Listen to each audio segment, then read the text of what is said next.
আজকের এই দিনটা নিঃসন্দেহে বাংলাদেশি ক্রিকেট ফ্যান্সদের জন্য অনেক বেশি হতাশার। কেননা প্রথম টি-20তে দারুণ জয় পাওয়ার পর সাধারণত দ্বিতীয় টি-20-র প্রতি ফ্যান্সদের অনেক বেশি আগ্রহ ছিল। তবে গতকাল থেকে শুরু করে আজকে সাগরিকায় প্রচণ্ড বৃষ্টি হয়েছে। যদিও ক্রিকেটাররা মাঠে এসেছিলেন এবং বৃষ্টি থামার অপেক্ষায় ছিলেন, তবে বৃষ্টি থামেনি, টস হয়নি এবং ম্যাচ হওয়ার যে নির্দিষ্ট সময় সেটাও অতিক্রম হয়ে গিয়েছে। তবে উভয় দলের ক্যাপ্টেন বড্ড হাস্যোজ্জ্বল ছিলেন।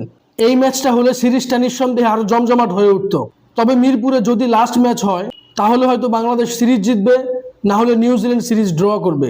অন্যদিকে বোর্ড প্রেসিডেন্ট তামিম ইকবাল যে সমস্ত ক্রিকেট ফ্যান্সরা আজকে টিকিট কেটেছিলেন তবে বৃষ্টির কারণে ম্যাচ পরিত্যক্ত হয়েছে, তারা তো অবশ্যই হতাশ হয়েছেন। তবে তাদের জন্য সুসংবাদ হলো তামিম ইকবাল প্রত্যেকটি ক্রিকেট ফ্যান্সকে তাদের টিকিটের টাকা ফেরত দিচ্ছে।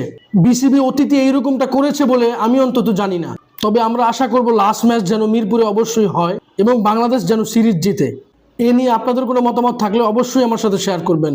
ভিডিওটি ভালো লাগলে লাইক, কমেন্ট, শেয়ার, সাবস্ক্রাইব করবেন। ধন্যবাদ।